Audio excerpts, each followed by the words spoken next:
আসসালামু আলাইকুম ওয়া রাহমাতুল্লাহি ওয়া বারাকাতুহু।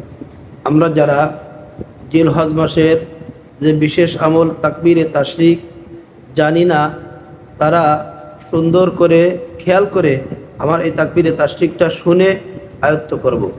আমি বলতেছি আপনাদের সামনে, আল্লাহু আকবার, আল্লাহু আকবার, লা ইলাহা ইল্লাল্লাহু আল্লাহু আকবার ওয়ালিল্লাহিল হামদ।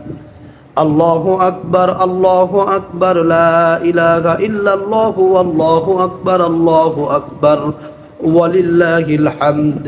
নবী করিম সাল্লাল্লাহু আলাইহি ওয়াসাল্লাম এবং সাহাবায়ে কেরামগণ এই তাকবীরে তাশরিক জিলহজ মাসে বেশি বেশি করে পাঠ করতেন। আর এই তাকবীরে তাশরিক পুরুষদের জন্য উচ্চ স্বরে একবার এবং মহিলাদের জন্য নিম্ন স্বরে একবার পাঠ করলেই ওয়াজিব আদায় হয়ে যায়। আল্লাহ তাআলা আমাদের সবাইকে আমল করার তৌফিক দান করুক। আসসালামু আলাইকুম ওয়া রাহমাতুল্লাহি ওয়া বারাকাতুহু।